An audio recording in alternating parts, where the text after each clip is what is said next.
City because the office of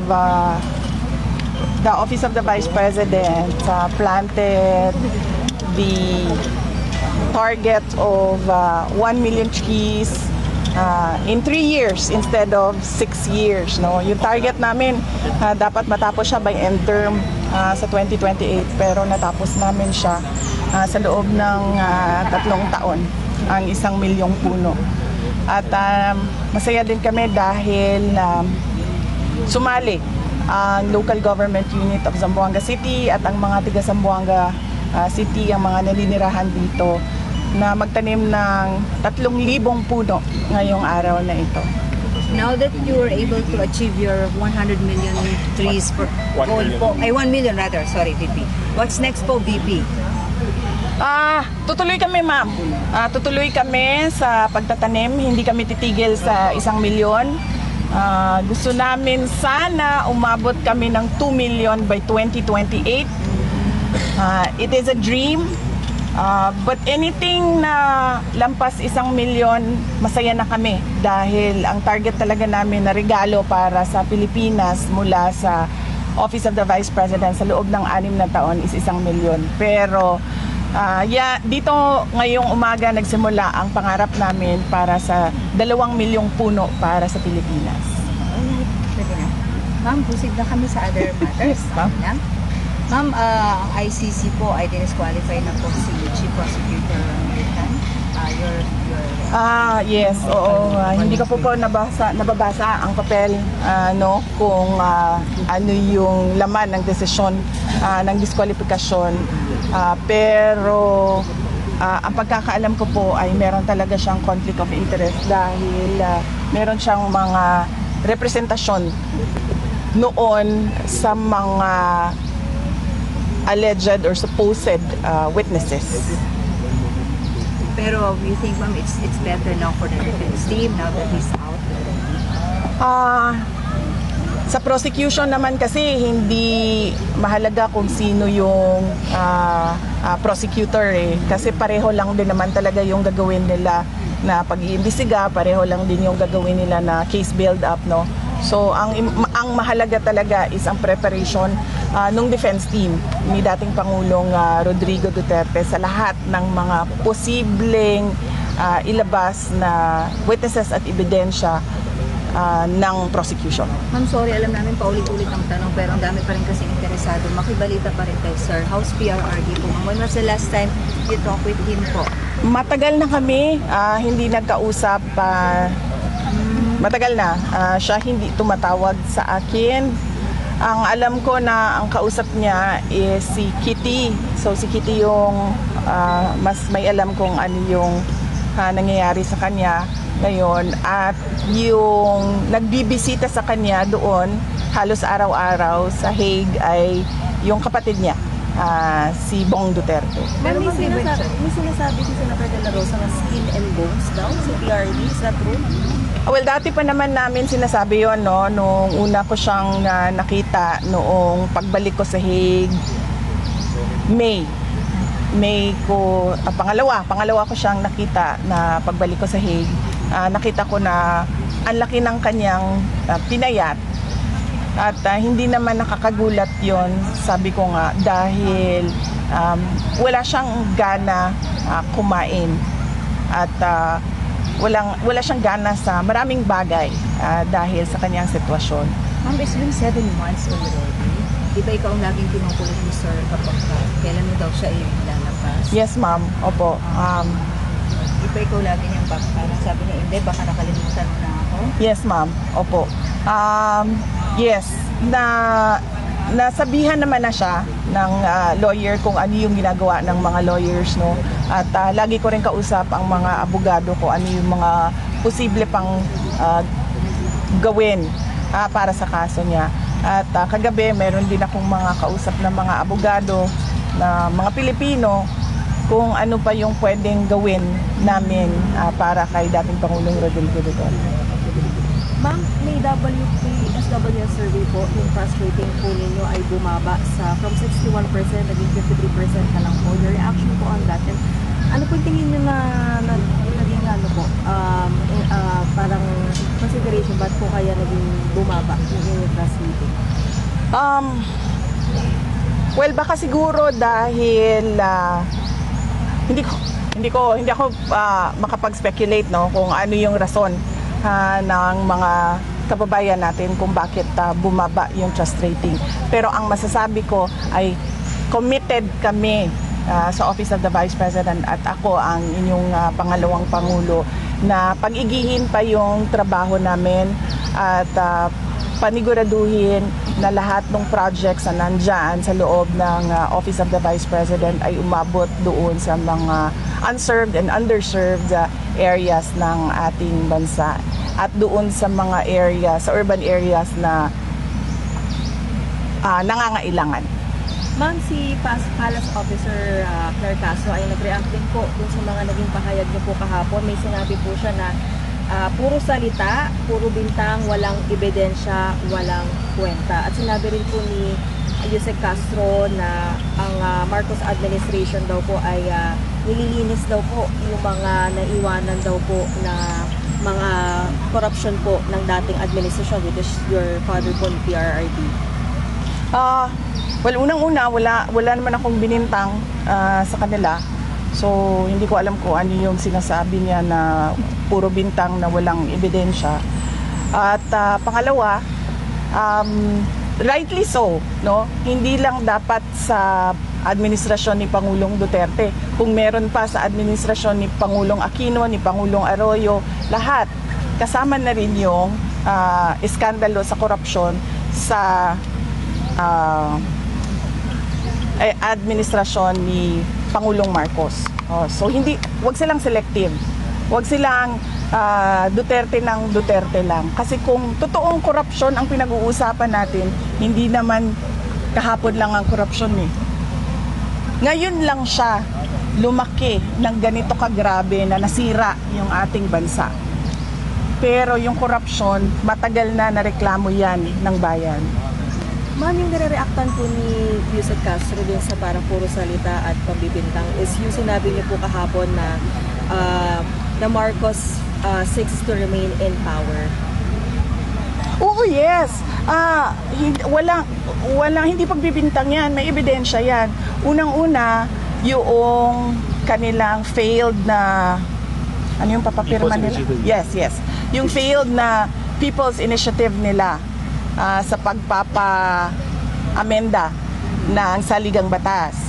Pangalawa, yung itong Congress na ito, pag upo nila ay sinabi kaagad na priority nila ang charter change, no? At doon sa pag-uusap namin ni dating Pangulo na siya, ni BBM, doon sa pag-uusap namin ni BBM at ni Senator Amy Marcos noong October, na bago siya umalis ng October last year po ito. Hindi. Years ago. Bago siya umalis papuntang Amerika, nagkausap kaming tatlo. Doon sinabi ni BBM na alam niya ang galawan ng charter change. So hindi yan walang ebidensya. Nasa papel yan, yung PI na ang laki ng gastos ng gobyerno. Charter change yun. Yung statements ng House of Representatives pag upo nitong 20th Congress na charter change ang prioridad, nasa papel yun. Ma'am, was it in 2023, ma'am? Or Yes, 2023 siya umalis, papuntang US na nasa Department of Education pa ako. Nung unang lumabas yung impeachment, October 2023, unang nagsalita ang Makabayan sa impeachment ko. Kinumpronta ko siya at yung discussion na yon umabot sa charter change. Hindi ko alam kung bakit umabot doon, hindi ko na maalala, pero nandun si Senator Amy Marcos. Tatlo kami nag-usap. At nagsagutan na sila sa charter change. Pero ang pinunta ko doon is, tinatanong ko siya, bakit mo pinapabayaan na gumalaw ang House of Representatives ng impeachment na wala naman akong ginagawa. Pero ma'am, ano raw po ba yung end goal ng charter change? Why are they pushing that dun sa inyong discussion? ang cover story nila is economic provisions, 'di ba?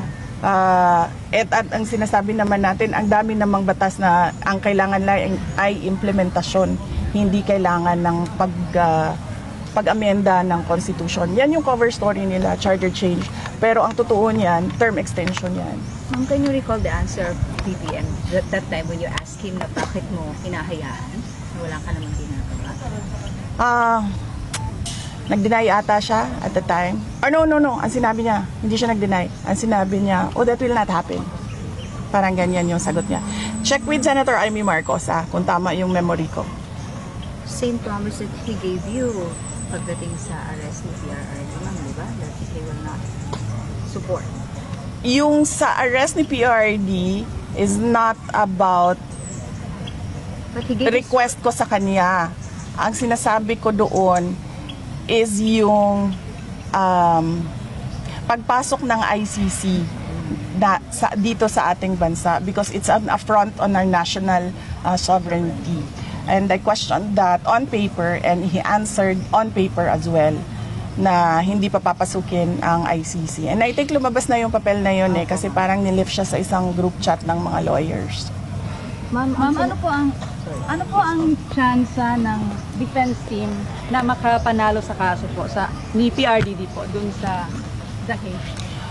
Ma'am, hindi ko ma-assess yung chances nila kasi hindi ko nakikita yung lahat ng documents na nasa prosecution.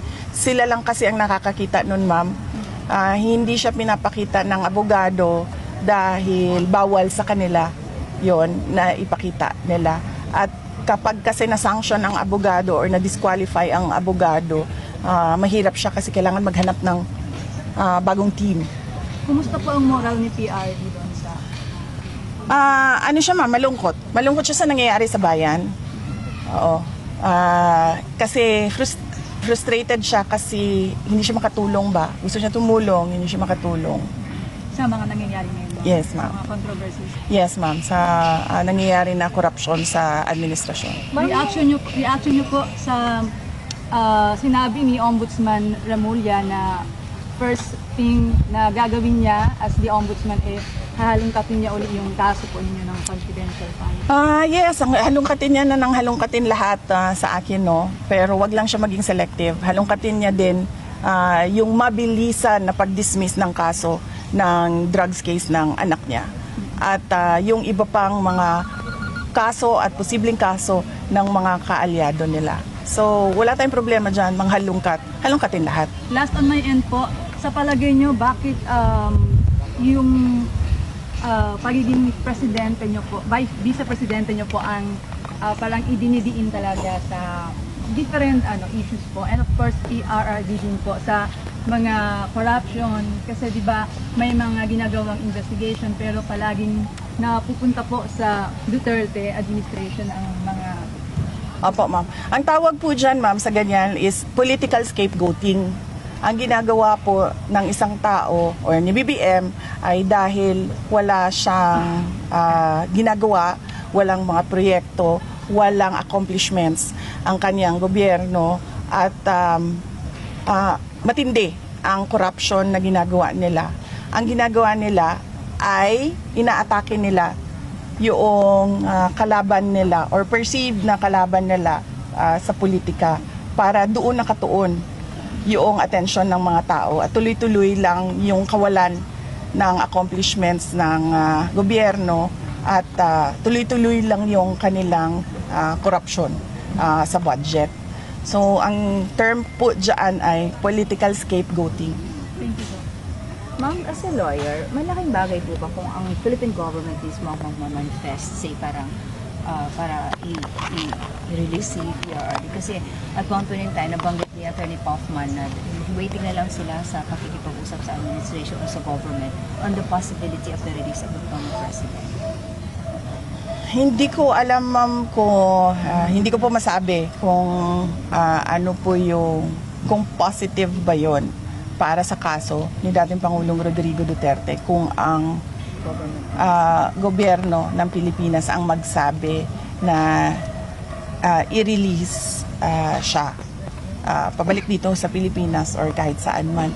Pero sa paniwala ko naman, ma'am, umaabot lahat ng mga ginagawa ng Philippine government doon sa ICC. Tulad na lang noong sabi ko, pagpapasalamat namin, pamilya, sa Senate resolution na nagsasabi na bigyan ng house arrest si dating Pangulong Rodrigo Duterte for humanitarian considerations. At totoo din naman kasi talaga dahil this is a fragile and ailing 80-year-old man. At hindi niya gawa-gawa yung kanyang sakit. Nakikita talaga sa mga laboratory tests. Nakikita ng mga doktor. Ma'am, if ever, are you willing to talk to the President for the sake of PRRD?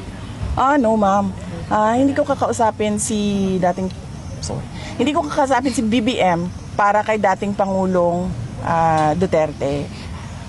Dahil ang sa akin is yung ginawa nila na kidnapping ng isang Pilipino sa loob, government kidnapping ng isang Pilipino sa loob ng ating bansa. There's no going back sa ganun, ma'am. Trabaho niya yon at trabaho niya yon in a sense na inaprubahan niya na hindi niya dapat ginawa bilang isang Pangulo.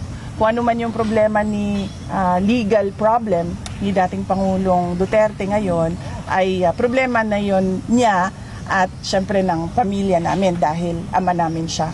Pero for me to go to him and request on behalf of former President Duterte, no. Ma'am, yung whose country Because there's no going back sa ginawa nila na rendition. Ma'am, yung whose country po na nag-agree na tanggapin si PRRD, within Europe po ba ito? Hindi ko masabi, ma'am. Hindi ko masabi kung anong country yon dahil unang-una hindi siya pinapalabas ng ICC at kung magsabi man ako kung anong continent siya, baka mag-speculate yung mga tao. But at this point, they're still open po to accept and then they meet the standards po of the ICC in case po na mapagbigyan ng interim release. Ang huling pag-uusap namin ng abogado patungkol sa bansa na ito at sa interim release ay meron pa rin cooperation yung bansa doon sa appeal na ginawa nila para sa denial ng interim release. Ma'am, I hate to ask this, ma'am, pero are you already like for conditioning the former president ng yung bang worst case scenario na he might really be staying there until Christmas? Oh yes, ma'am. Expected na talaga namin yon. Aware po siya. I mean, kinukondisyon niyo na ba yung utak niya na baka hanggang Pasko, hindi ko kata? Hindi ko pa kasi siya nakakausap lately, but nakakausap naman niya yung abogado niya araw-araw. So alam ko na meron siyang information na ganun yung mangyayari. Ang sa akin lang ngayon is hinahanda ko yung schedule ng pagbisita ng mga family members. But the family is looking at the worst case scenario na baka magpasko nga talaga si Presidente doon. Yes, ma'am. Kasi naka-on deck na si Veronica, si Kitty, para mag-Pasko at mag-New Year doon sa Hague. Si Veronica at si Mira. Napapansin ko naman kasi na or napapansin naman natin lahat na si BBM hindi siya pumipili base sa kwalifikasyon ng kanya mga appointees. Napapansin na pumipili kung sino yung kaalyado nila at sumusunod sa kanila. Pero kayo magtingin nyo, qualified ba si Lisa Tasio? Hindi ko siya kilala. Hindi ko siya kilala at hindi ko alam kung anong nagawa niya para sa bayan, para siya umabot. At hindi ko alam kung ano yung nagawa niya para sa legal circles and legal community and judicial system para siya maupo ng Department of Justice Secretary. No? Ang masasabi ko lang ay hindi siya magaling na tagapagsalita ng Office of the President because she brings embarrassment to the country. Kasi ang tagapagsalita ng isang Pangulo, pinakikinggan yan ng global community, ng international community. At pag nakikita ng mga kapitbahay natin, yung mga malalayong lugar na ganito magsalita, ang tagapagsalita ng Office of the President, nagdadala yun ng kahihiyan sa bayan. Thank you, thank you.